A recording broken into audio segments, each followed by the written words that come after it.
T20 ప్రపంచ కప్లో super 8 match ఆడేందుకు టీమిండియా సోమవారం వెస్టిండీస్లోని బార్బడోస్ చేరుకుంది. జూన్ 20న ఆఫ్ఘనిస్తాన్తో భారత్ తలపడనుంది.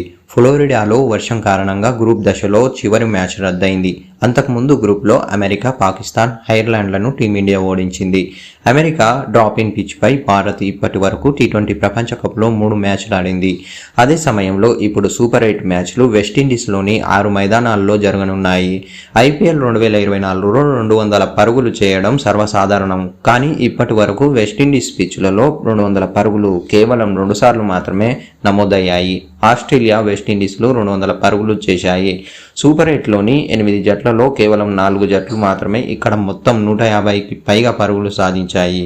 సూపర్ 8 మ్యాచ్ల కోసం టీమిండియా ఆటగాళ్లు సన్నాహాలు ప్రారంభించారు.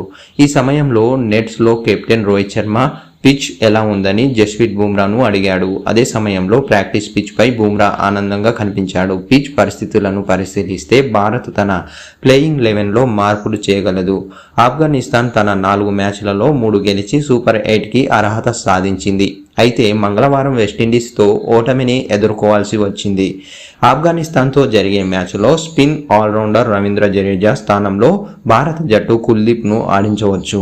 వెస్టిండీస్ పిచ్లు స్పిన్కు అనుకూలిస్తాయి. ఇటువంటి పరిస్థితుల్లో చైర్మన్ కుల్దీప్ యాదవ్ ప్రాణాంతకం అని నిరూపించవచ్చు.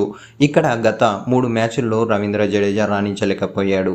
జడేజా బ్యాటింగ్లోనూ బౌలింగ్లోనూ ప్రభావితంగా కనిపించలేదు. అందువల్ల రవీంద్ర జడేజాను దూరంగా ఉంచవచ్చని, మరోవైపు మహమ్మద్ సిరాజ్, హర్షదీప్ సింగ్లలో ఒకరు మాత్రమే ఆడగలరని చెబుతున్నారు.